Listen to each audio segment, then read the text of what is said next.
Hey, everybody, welcome back to Lessons from Terrible Students. We are the Terrible Students. My name is Jeremy. That's Dr. Tara. Say, hey, Dr. Tara. Hey, everybody. So today we are going to be talking more about learning theory. So we did do an episode on kind of in general adult learning theory. We are going to go into more specifics on very specific theories that we use in not only creating training, but evaluating training after it has been done.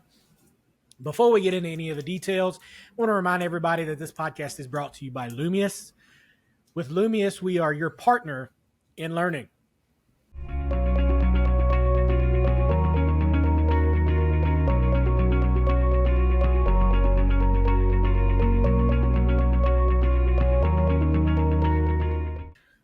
Okay, so welcome back, everybody. Like I said in our intro, we're going to be talking, getting a little bit more in depth on some of the learning theories and some of these things that, if you're an instructional designer, more than likely, even if you don't know about these, you're already doing some of this.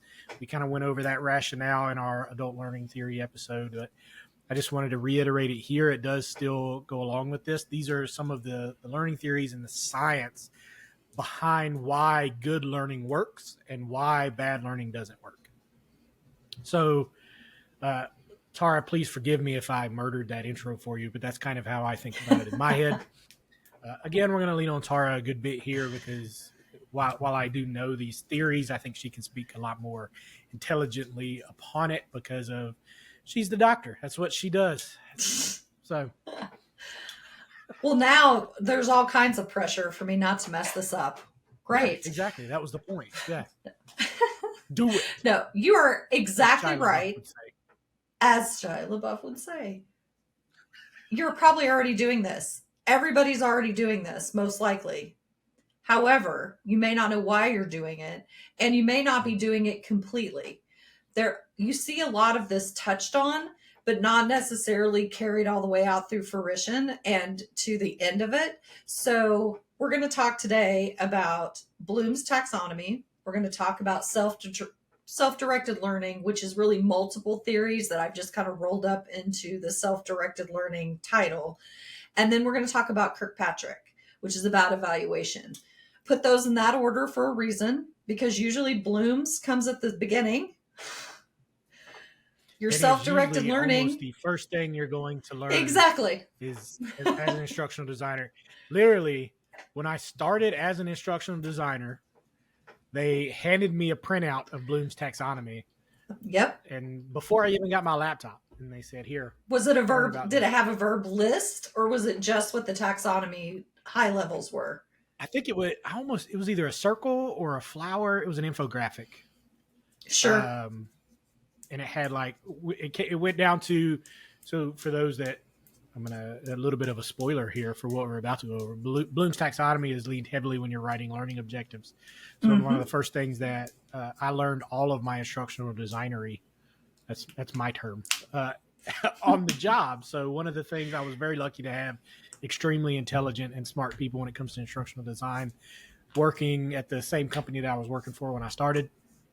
So they helped me kind of understand how to use Bloom's Taxonomy. Now that does have limitations and all that, which I'm sure I'll get into. But so essentially it was, okay, if you have an actionable, like they're learning an action, these are the verbs that you want to use to stay within Bloom's Taxonomy. Or if it's just something that they want to know, these are the words that you can use. That, and it is kind of just there as a suggestion to get your mind cranking on the right words to create your learning objectives. And before Tara gets started, I want to say this to anybody and everybody. The word understand should never be the first word in your learning objective.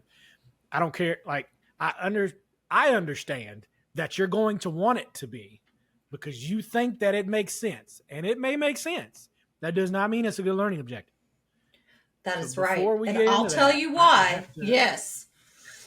Oh, okay. And Jeremy, I'm so proud of you, because if you hadn't brought it up, I was going to. Trust me. Nothing gets all over me like seeing understand in a learning objective. So going back to what I was saying, the self-directed learning is kind of the content, the piece in the middle, and then Kirkpatrick is all about evaluation. So it just sort of made sense that those three things go in that order. Jeremy's absolutely right. Bloom's cognitive taxonomy is all about learning objectives.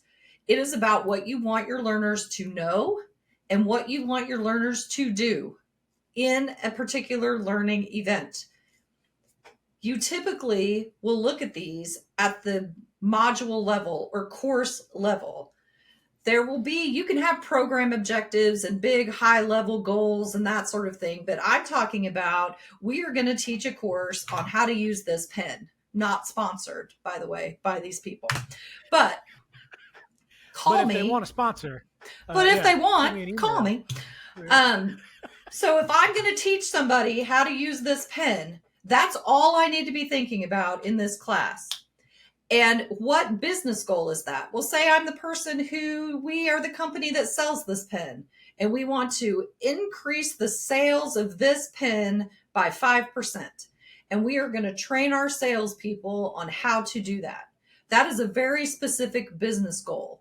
Now, my course, it needs to tie to my business goals. Remember that? That's a big one from That's a Basic. So what are we going to do to sell this pen? Well, I'm going to sit down. I'm going to do an analysis with the people who built this pen, the SMEs, and they're going to tell me what's so cool about this pen and what makes it better than all the other pens out there. And those are the things that are going to help me increase the sales of this pen. So those pieces are what you're thinking about. What do I need learners to know, and what do I need them to do to increase the product sales of this pen by 5%? That is your overall course goal. So then you have to break that down into terminal learning objectives and then enabling learning objectives. Ooh, getting deep. Getting deep. Terminal learning objectives are very high level objectives, like what I just said. What are the important things to know about this pen? What are the potential, what are the what do they call them? Features and benefits of this pen. Mm-hmm. And then, demonstrate the features of this pen. And then maybe, who are the perfect customers for this pen? Who should I be targeting to buy this pen? That may be all my salespeople need to know to increase sales. Those are terminal learning objectives. The thing about Blooms is you can see it. Some people may put it in a flower just to make it pretty and go with the whole Bloom thing, but it's actually Benjamin Bloom's last name. So it has nothing to do with flowers or any of that. You usually will see it. An ancient Roman as well? Was that? No, he was not an ancient Roman. Oh. No. This is not that old. This is not this is not an ancient theory, but somebody needed to write a dissertation, so Ben did. So it's usually depicted as a triangle, and you will see the different levels as you go to. Basically what you want is higher levels of learning. The most basic level being knowledge. I just need someone to know about this. I need someone to be able to remember this or recall this. The verbs that go with that you often see will be list something, recall something, describe something, repeat something. It's more like the memorization type of information that you're going to see, and you would ultimately assess that or evaluate it. If you're going to test somebody, those would be like multiple choice or write-in type answers, right? Fill in the blanks, that sort of thing. People, and I say people, stakeholders, SMEs who aren't as familiar with learning will come into a discovery meeting and say, I just need them to understand how to do this. And so you have to talk them through, okay, but what does understand mean? Because here's the thing, understand is not measurable. How do I measure whether somebody understands it or not? So that's where you get into it being all about the verbs and all about, what do you need them to understand about it? Well, I need them to know the definition. Okay, so you need them to define this. You need them to describe this or explain this. So you turn it into an actionable verb that can be measured, measurable verbs. The second level is comprehension. That's more than just remembering the date of something. That is being able to remember the date and then put it in context of something else. That is a higher level of learning. Explaining ideas and concepts, not just memorizing the process, but why the process is in that order is always a good way to think about it. Again, another, verb list. All you have to do is Google Bloom's Taxonomy verbs, and you'll get 500, at least, maybe a couple thousand different, lists of verbs. None of them are wrong because it completely depends on the learning outcome you want. And that's an important thing to think about too. This is not about what you want to teach people. This is not about the perspective of the instructor, facilitator, professor, teacher, whatever. This is about the learner's perspective. What do you want them to know and what do you want them to do? So then your third, go ahead. Absolutely. I'm gonna jump in a little bit, because I'm going to build off what you just said. So essentially when because I do like to think we have some audience members, hopefully, that are not currently instructional designers. So a lot of times I want to give context around our learning objectives, because there's a sentence that precedes our learning objectives that I think is extremely important. And that sentence is the same no matter what course we're using. And it is, by the end of the course, the user will be able to, then you list your learning objectives. So that's why your verbs are important. So by the end of this course, our learners will be able to describe these terms, perform these safety abilities, like whatever that is. And there's additional things that you can tack on to the end of it, like define these terms. Absolutely. X amount, or, perform whatever it ends up being. You can add like a time component at the end. There's an argument for that and all that fun stuff. But the key of it is, by the end of the course, your learners are going to be able to, and then you can put any of your learning objectives at the end of that sentence, and grammatically it makes sense. Absolutely. So and you're right, Jeremy. In my head. Absolutely. And there are certain situations that you may see additional information in a learning objective, like a time component.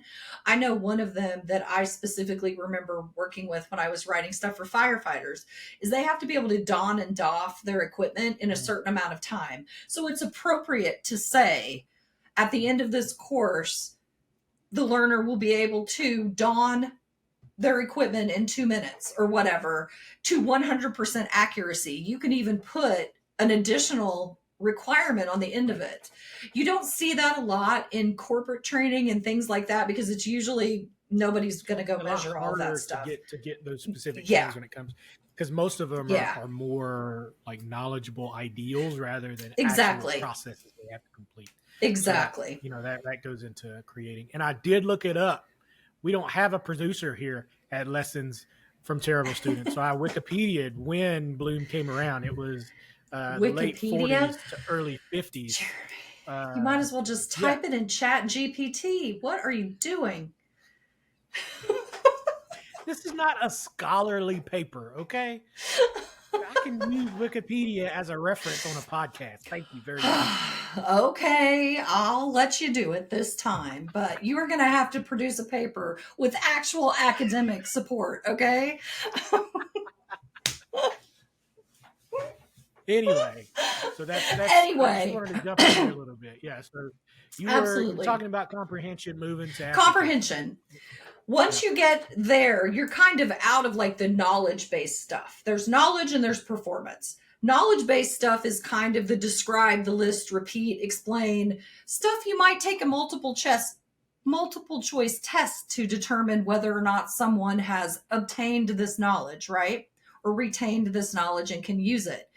Once you get to the third level, it's moving more into the performance base, and it's actually application. And when you think about it, put your common sense hat on. I go from basically understanding it to comprehending the why around it. And then now I'm going to apply it into some level. I'm going to take that knowledge, that same piece of knowledge, and I'm going to apply it.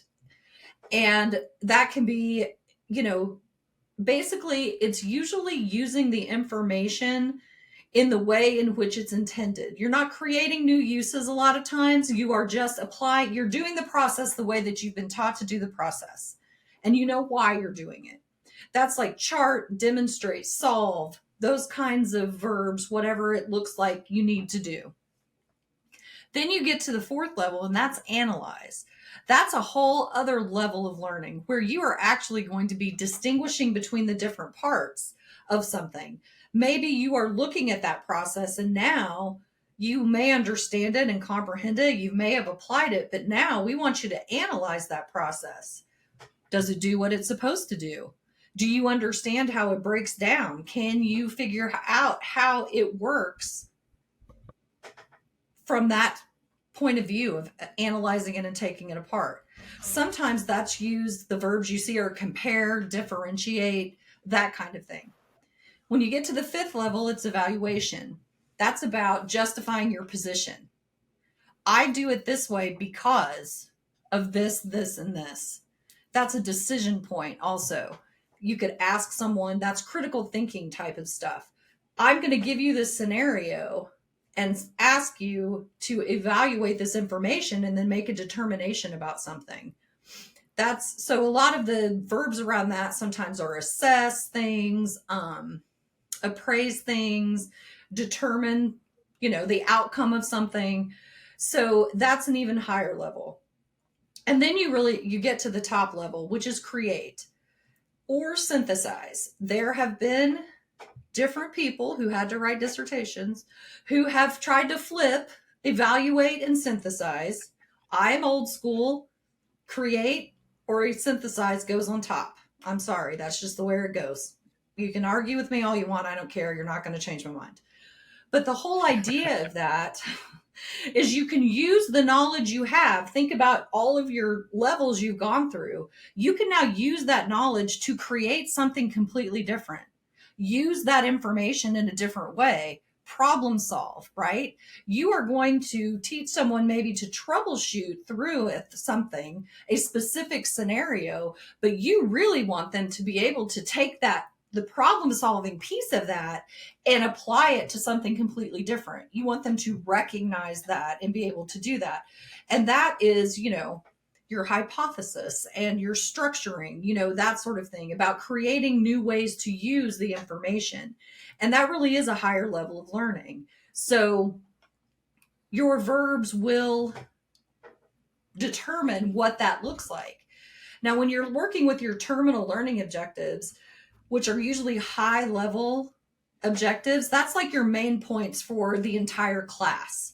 I kind of call them like, they're like the lessons within the course, right? You have the course itself, and then you have the lessons, the way it's going to be broken out. And those are usually your terminal learning objectives, like demonstrate the features of product A. Well, the cap comes off. Okay, well, now I have to write the enabling learning objectives that go with that. And that's more of a step-by-step of how you are going to demonstrate the features of this project. It's like, first off, you need to recognize what the features are. What are the features of this pen? And then I may say, perform X using this product. Those may be the things you have to do in the course in order to learn about it. So that's how those work together. So you can roll them up to the business goal. You can roll them down to task level in the course, what people are supposed to be doing. And that's how Blooms works. Well, that's fantastic. I told you we would get a lot more in depth, right? Like I do want to take one step back, just in case people because there's a lot of work that goes into crafting good learning objectives. Yes. So I can hear terrible students like myself going, okay, well, why are you even doing this? Like this, typically it doesn't even go in the course, right? Like sometimes you might get like an agenda slide that has them on there. There's a hot take in instructional design right now that don't even show your learners the learning objectives. Like you shouldn't need to show them because they should just know it by the time you get to the end of the course. That's not the conversation I'm having either. What I wanted to bring up specifically was the reason we write these learning objectives, and the reason that we put so much effort into getting them correct is because throughout our design, throughout our development, and especially when we get to the point where we're finalizing content and finalizing things, we go back and reference our learning objectives and we say, okay, we've told them at the beginning, by the end of this course, they're going to be able to do these 4 things. With the design and content that we have, did we hold up our end of the bargain, and will they be able to do these things? Yeah. If the answer to that question is no, it's okay. Do we change our content, or do we change our learning objectives? So the learning objectives are a way for us as IDs to hold ourselves accountable to what we set out to do in the first place. That's why generally it's the first thing that you do when it comes to designing is you set your learning objectives, because everything is going to feed back to those learning objectives. That's the only way that you know that you've achieved what your stakeholders originally asked you to do. So, and I don't think we highlighted that since like maybe our first or second episode, like way long time ago. So I wanted to bring You're that up absolutely again. right. That's great, because it's true. I mean, your learning objectives drive the content and then drive evaluation of the course. I mean, if you're thinking of something strictly linear, like a classroom class, students, you're going to learn this. Here's the content to do it. And now I'm giving you a test over it.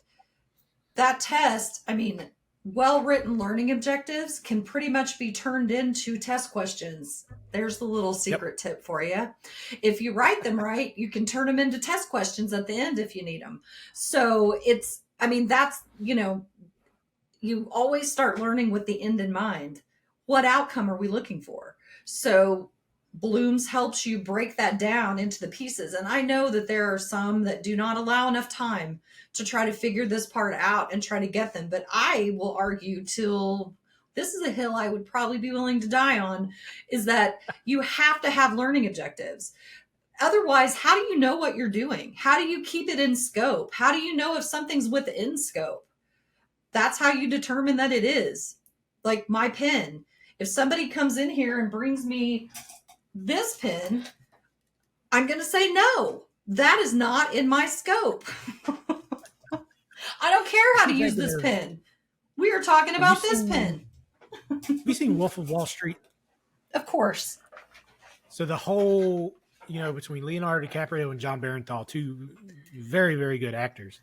And they're sitting at like the whole table, and Leonardo DiCaprio goes, okay, sell me this pen.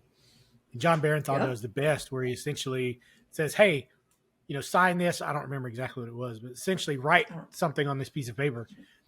And there's no other pen. And he goes, hey, here it is. So he produced the need and the solution. Yes, it's just all I keep thinking about when you're talking about selling the pen. So, well, and I use that as an example. I love it. I use that example because there are people who will argue that IDs need to be subject matter experts in everything. And I tell you now, that is not true. That is absolutely not true. I can write you all the curriculum you need about this dumb pen if you give me the right SMEs. Okay. I don't have to be the expert in this pen. And as long as you give me the right people to talk to. And so that's kind of why I use the example of the pen, because I'm like, I don't need to know, that the ink is sourced from a, weird flower in South America. I don't care. I don't need to know that. Okay. And do the learners need to know that? I don't know. You tell me. So, it's another ID hot take. We're going to have to do a whole episode on instructional designer hot takes. Because I think that's one that we agree on, because I come at it from a different point of view. Mm-hmm. If I'm an expert on all these different things, more than likely I'm not getting paid enough, because if I'm an expert on all of these different topics, right? I'm in the wrong job. Right. You're absolutely right. You're right. I don't know if I necessarily call myself an expert, but I'm an instructional designer, because what I know about is how to create engaging learning material. Exactly. I don't need to know all the way down to the detail. Are you about to tell me that you don't need to know about learning theories to do your job? Is that what you're telling me? I don't need to I'm know about joking. learning theories to teach somebody else about learning theories. Exactly. You don't. You don't. You don't. So I'm going to do these other two really fast. So the second one is self-directed learning. And this really is just a combination of all kinds of learning theories that are out there about self-directed learning. As we covered in our last theories webinar, or I'm sorry, podcast, Podcast. whatever We don't we're do well. I mean, I guess so technically it's classified as a webinar, right? Because I'm whatever we assuming most call people this listen. But we this do have a thing. YouTube page out if anybody hasn't checked that out. So we do we do these on video as well, so that you can see Yes, us there's rolling a our eyes at each other the yeah, entire time. Check that out if you feel exactly. like it. So whatever, this is, we talked about adult learning theory and about how adults like to have some control and some opinion or some way to pursue learning on their own. Let them discover things. So this is my give a person a fish and they eat for a day. Teach a person to fish and they'll eat forever type of approach. That is not my pithy quote, it's somebody else's. But it's true when it comes to learning. If you give people the tools they need to solve a problem, then they can apply those tools to lots of problems. But if you only teach them how to fix one thing this one time, it's like we talked about I think I've mentioned before, like the telling the war story of like on the mountain 20 years ago, this one thing happened. Yeah. And just in case, because then they leave class and all they're ever looking for is that one unicorn moment that's probably never going to happen Never gonna again. happen. Yep. But instead of giving them the tools to go solve lots of problems and it could possibly solve the unicorn when it comes up, but they won't even recognize that they could use those resources. So self-directed learning is about, telling stories, scenarios, real life things that can be applied. Don't create a scenario in an e-learning that's some weird one-off that happened one time. Pick the most common thing that they're going to see and teach them about it. Because it's more than teaching them about that one common thing. It's teaching them what tools they need to fix that common thing or address that common thing. And that's really all I have to say about self-directed learning. So you go, Jeremy. Yes. Yeah, no, that's, I think that's exactly right. And anybody that's done, I don't want to say like non-corporate jobs and like process related jobs, things like that, where, customer service, client facing, technician jobs, things like that. There are any number of things that you're going to have to deal with on a daily basis because you're dealing with numerous problems in the same day. And us as instructional designers, as facilitators, as teachers, we cannot prepare them for every single thing that they may see during their entire career. It's just impossible. It's not going to happen.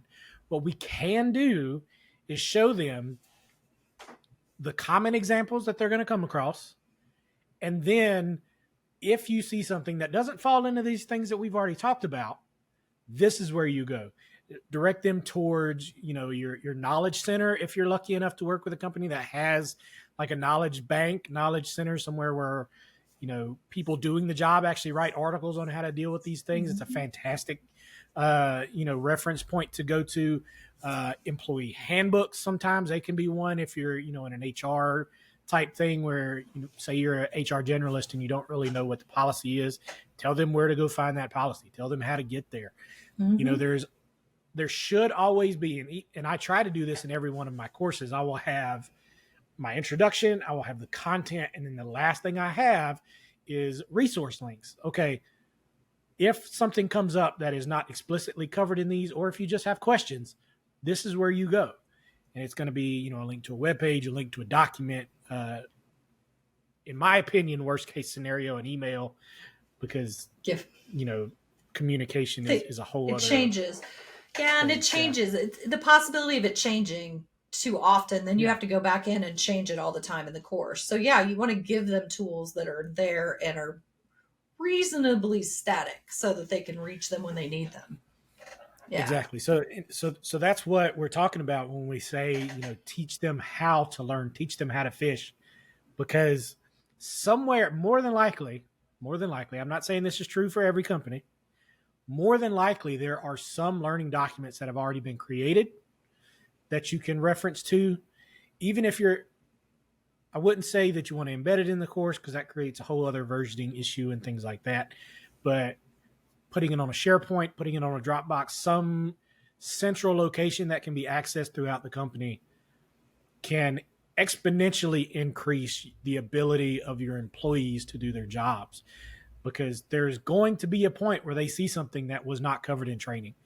It's just going to happen. There's no way that you would never leave training. If we had to train you for every eventuality, you would be there for 3 years and never doing the actual job. There's just no way that, because every day brings something new. So 100%. Yeah, exactly right. So my last theory. Yeah, the last one. My last one. Ooh. Everybody knows Kirkpatrick's. You know it whether you know it or not, is what you're about to find out. The old guy from NSYNC. Yeah. Stop it. Had the weird hair. Stop it. Never really did any solos. Yeah. I know that guy. Yeah. Well, this is not him. Could be a relative. I don't know. The NSYNC was huge when I was growing up. Okay. It was impossible to get away from. And, they were catchy. So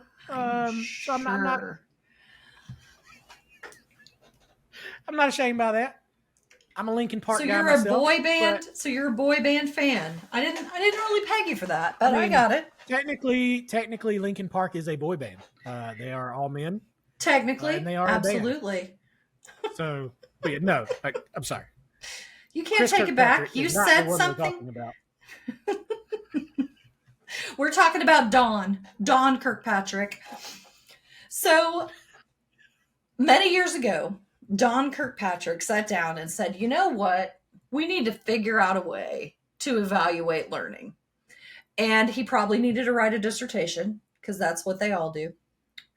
And he sat down and he wrote out 4 levels of evaluation.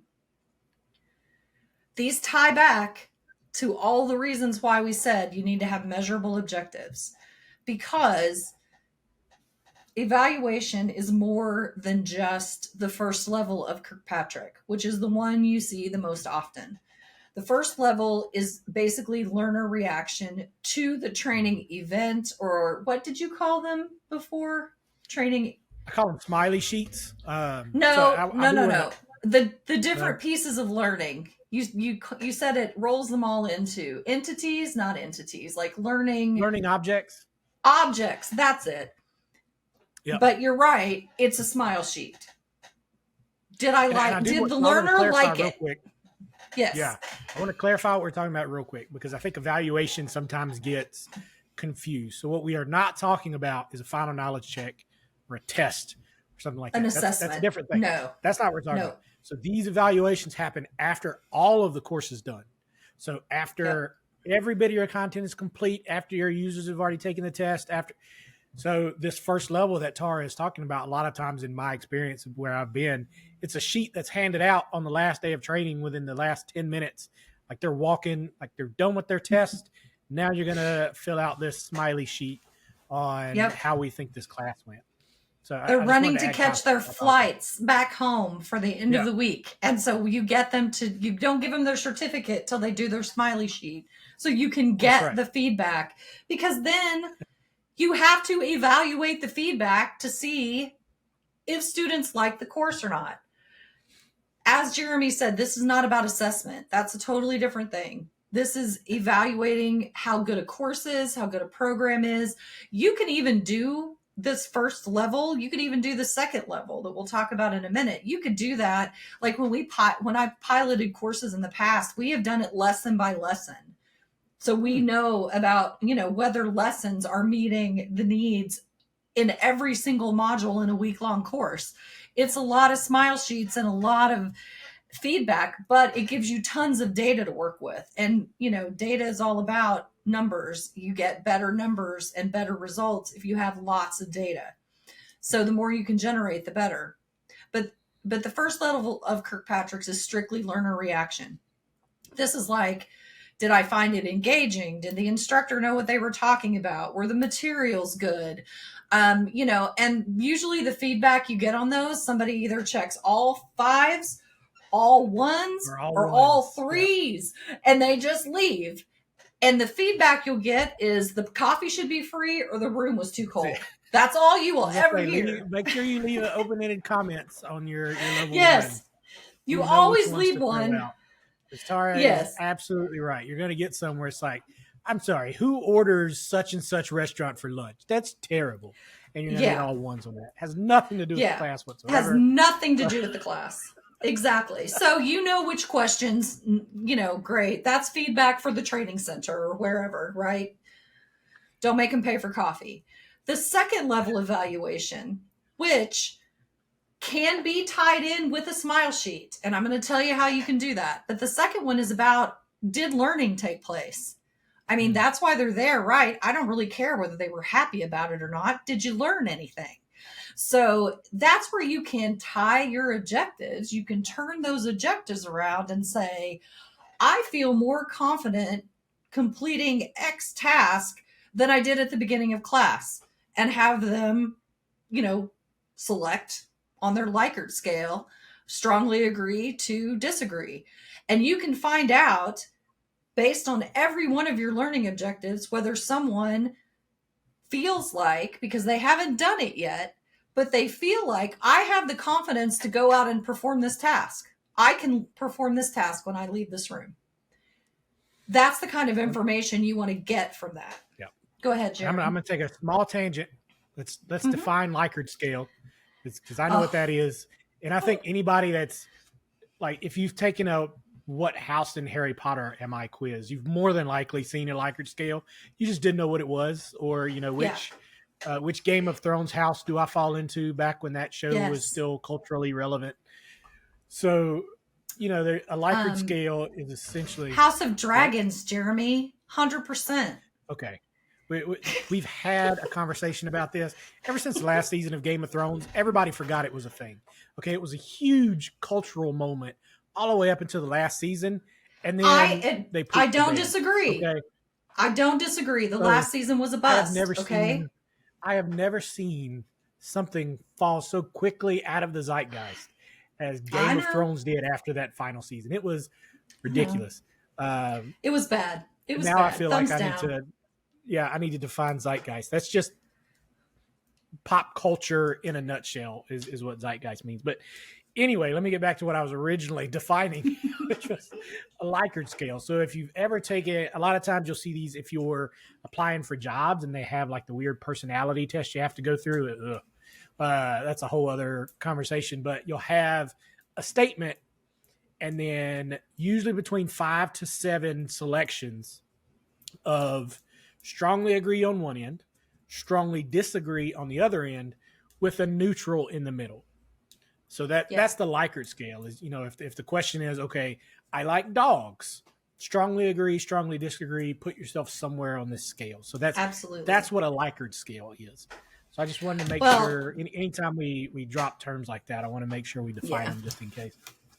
Well, and one thing, a little, you want a hot take on how to do a Likert scale real quick. Don't use 5 to 7 and don't ever use neutral. Make people make a decision. If you give them neutral, they'll pick neutral. So don't give them neutral. Make them answer. Make them answer everything. And if you're going to develop, I know you are, and that's the exact person that I want answering the questions. And also, if you can't determine where the break point is between slightly agree, and strongly agree, get rid of one of them. Okay? You don't have to have all of them. I usually will use like 4. It's strongly agree, you know, disagree, and strongly disagree. That's it. That's all I will use. It's so funny. When I fill these things out, I always quibble with myself like, do I strongly agree with this? I don't know if I do. I'm just going to put agree. I I'm kind of imagine neutral you about doing this. that with Yeah. absolutely no problem. So the point is, you can wrap that learning piece, the ones and twos in Kirkpatrick, together and get all of that feedback together. And I encourage you to do that. Level 3 is a little different. That's about actual behavior change. And that's about, does this person, and that's not about them self-reporting. Now, you can have them self-report this, but it's really better if a supervisor or somebody else that they work, usually a supervisor, can answer that question for you. Are they doing what they were taught correctly? Instead of like them finding out in a performance review a year later that they've been doing it wrong ever since they left class, I suggest you send these out 30 days or so after the training event happens, long enough to let that person go back to their desk and start doing what they're supposed to be taught. Now, in that 30 days, if they have not done or actually had to perform this task, you messed up with your timing because they're going to have to retake the class, most likely. So you want them, remember your timing. So for behavior change, it's really better to have a supervisor or manager or somebody answer some specific questions. Again, you could strictly reformat your learning objectives and ask them to fill out a quick survey about it so that you can then collect it and know that, hey, yes, this has been an effective training because 96% of the people who left the class are performing it correctly. So there's that. And I want to jump in right here at the level 3, and I want to clarify why I made the comments I did when we started talking about Kirkpatrick. So most companies and instructional designers and however, they'll easily get 1 and 2. Yep, always. But that's as far almost as always 95, and I'm being generous. I want to say 99%, but I'm going to say 95% of evaluation is level 1s and level 2s. Because of the additional buy-in required to do a level 3, more than likely that's why they don't get done. It's because the implementation of a level 3 and a level 4 and so on is exponentially more difficult because you're involving more people. So I can get a 1 and 2 while I still have a captive audience in my classroom. Yes. 30 days later, even if I were to send that out to we'll say 15, all 15 of my learners to get their opinion and all 15 of the supervisors, you may get 1 or 2 back if you're lucky. Yeah. Unless you already have a system built in that you've been doing these things and that there's a process that they can follow to make implementation easier. So I wanted to clarify why Kirkpatrick is kind of a hot subject in instructional design world, because a lot of times we can write all of these questions and we can put all of these, questionnaires and all of this together. But the reason why it's kind of looked at negatively is because we put all of this work into it and then the implementation doesn't get done outside of us. So we never get the data back that we want, or almost never get the data back that we want. In 9 years of being an instructional designer, I've seen 1 project go all the way through all of the Kirkpatrick levels. And that was specifically because the guy that was doing it wanted to prove that it could be done. And he was writing a paper on it. So he's like, I'm going to do this. And it became another project on the end of this project because that's how much work it took to get it implemented. He went all the way through and got the ROI for that specific training piece. I don't want to jump on you, that's all right. If that's part of what you're talking about. But yeah, I'm going to touch on it briefly because ROI is new to Kirkpatrick. But as far as Jeremy, you're absolutely right. And as vendors, we really don't see this piece very often because we're not part of evaluation. I mean, frankly, a lot of people don't want to pay us to do it. And I understand that. So they don't. Yeah. But they're, now, if they're not doing it. Oh yeah, I'd love to because I want to see. We haven't been given the opportunity. Yeah, we haven't been given the opportunity. So it's one of those things where if you really want to know if you've got an effective training class or training program, you really have to do this. And I have worked in organizations where they had knowledge management teams or knowledge. Yeah, they called it a knowledge management team. They had a couple of roles, but one of their roles was to send these out and to Hmm. collect the data and record it so that we could go in and analyze it. And it, it's a paradigm shift if you have people who aren't doing it. So that's why, along with most training and learning initiatives, you have to get buy-in and you have to have accountability for it. If you only got two of those back, you know, you've got to not have a problem going to your stakeholders and saying, hey, I sent out 45 of these and got two of them back. Your managers aren't doing what they're supposed to do. So I can't tell you if this has been effective or not. And let them go be the heavy on that, be the bad guy, It's right? almost, and to take it back to statistics, that's not like you get two back. That's not even a good enough sample size, honestly, to No, make no. big changes and to really get your analysis out of it. You just need more responses than that. And let's So, be honest, the people who probably answered are the two people who are mad or unhappy because those are the ones who will return a survey faster than anybody oh yeah, else. The oh yeah, people that's who are the fine with rule of the it are the internet, ones right? that are, yeah, exactly, exactly. Yeah, And so the fourth level of Kirkpatrick's is the results.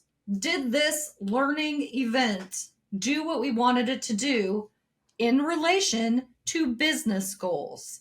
That is why we're constantly saying every training initiative should link back to business goals because you cannot do Kirkpatrick's level 4 if you're not tied to a business goal of some kind because it's irrelevant. It doesn't matter. yeah. Um, And a lot of times that's where you'll use your KPIs, your key performance mhm. indicators, your what you're actually evaluating these people in their jobs on. So whatever their Yeah. annual review, whatever those goals are, whatever those metrics they have to hit, that needs to be honestly what you're tying back to is going to be maybe one, maybe multiple of those. But that's tying back to something outside of the training to something really Yep. set into their position. Well, it's like my pen, right? Which I dropped the other one, so this is a totally different pen. But that pen That's that you not the got right trained pen. on, did we increase sales by 5%? Right. Remember, that was our business goal. So, in theory, I should be able to go through all of these levels. I should be able to determine whether or not we were successful or not if we raise sales by 5%. Now, are there other variables that could have been in there? Of course there would. But I don't care. I'm L&D. I want to know if the training did it, right? Mm. So that's why you do it. Now, a couple years ago, it's been more than a couple, somebody had to write a dissertation. So they wanted to add a level 5 to Kirkpatrick's. And Right. so that is now the ROI and ROE result. ROI is return on investment. If you work in L&D, determining return on investment on a learning project is very difficult because Hard. often it's not Hard. tied to business goals.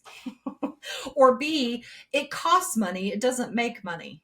It's not like you can say, oh, we went out, sales goals, a little easier to ROI, but teaching coaching skills to new managers, you might not be able to show a monetary return on that. You want to, but it has to be really carefully crafted.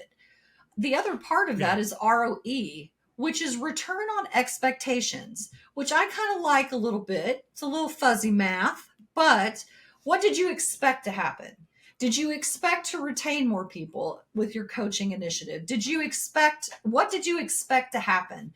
And did it happen?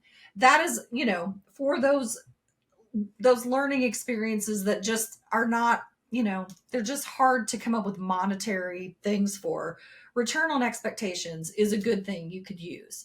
And actually, you could probably do that level 5 more if you're talking about that expectation piece. Now, I do have a couple of data points real quick here in these notes that I have, Jeremy, that I thought you'd think was interesting. 30% of organizations do not evaluate the effectiveness of compliance training programs. 30%. I'm actually that's in 96%. okay. Hit me. 96% of people who responded to a Learning Tech survey a couple of years ago said they want to measure learning. However, 50% are actually trying to do it based on ROI. And that might not be getting the results that they want. Yeah. That's I learned something today, guys. Learned something new every day. I had not heard of ROE. I had always been taught the ROI, so that's interesting. I'm going to go research that a little bit. I do think that would probably be better, because I was discussing with the person that I used to work with that did one of these ROIs, and going through, because I was, I'm always still learning, but I was very much still learning at the time, and just trying to figure out what he was looking for. And he said, really, the problem that I'm having is separating the change that the training made versus everything else that's going on. Because usually in most companies, the training is only one piece of, a new product launch or a new process launch. It's just one individual piece of what's happening. So he had to separate the individual things and say, okay, this is the blip on the line that training made specifically. So, and I think that's what ended up becoming most difficult, because the company we worked at was relatively large and literally tracked everything. Like, the data was there, he just had to find it. But then he actually has to analyze all of this and say, okay, what can I specifically contribute to the training course? So he had to find people that had taken it, people that hadn't taken it, compare those. It was a very detailed process. If I remember right, he actually won an award from somewhere or another because of how well he did on it. It's a lot of research, and that means that you have to have somebody who has time to do that. And 9 times out of 10, your L&D people are building a plane while it's flying. So who's going to do it? So if it's something, that metaphor. If it's something that you really want to do, you have to think about the resources you need to do it, because you can. And I encourage everyone to research ROI and look at it and play with it the way that you want to. There's lots of calculators out there. There's free stuff out there on the web that you can use to play with to try to figure it out and figure out how it works. And there's lots of new methodologies coming out that, people who had to write dissertations are out there finding. And, it's not always just to add on to something else. It's sometimes there is a real discovery out there that comes through. And whenever you're developing training, as we've mentioned, start with the end in mind. What outcome are you looking for? Because if you want to be able to evaluate the effectiveness, your learning objectives have to be right. Your activities have to teach the learning objectives, and then your evaluation has to actually evaluate what you taught them. So that is my soapbox of learning theories. From Blooms to Kirkpatrick. Now you know all of it, right? From one old man's dissertation to another. That's that's awesome. Well, and you couple this, as much as I speak dismissively, these things have been proven. They work, and it's not just something that people wrote in their dissertation. Yes. You never use the word proven. You just say they're supported by data and research. I'm sorry. That's why we keep the doctor around. She's had to write. We don't prove things. We support things. We don't prove them. Prove is way too committed. I'm not willing. I'm not going to do that. I'm not committing to that. My fault. My apologies. So, but think about this, Jeremy. If you couple this with our adult learning theories, lay our adult learning theories on top of these 3, and you are pretty much set as an instructional developer or as a SME who is working with instructional developers. I mean, I would love it. I love it when a SME comes in and talks to me, throws out some, learning language at me. I love it when they do that, because, I used to do these analysis projects with these groups of people. And oftentimes there would be people who would be on multiple SME groups. And one time I usually would draw a picture of the terminal learning objectives and how they all met together because we were there to determine learning objectives for a course. And so I draw my picture. And one time I skipped it. And one of the guys was like, "Aren't you going to draw your picture?" And it's like, okay, because and so I did, but it was just funny because he remembered the picture and he remembered he wanted to see it. He was like, "That's very helpful." So, you know, you never know, but you can use these things that we've taught you so far to develop a course. Absolutely. And with that, we're going to call it. We're running a bit low on time, guys. We appreciate you listening, watching, whatever you're doing. We'll see you next time. Thanks, everybody. Thanks.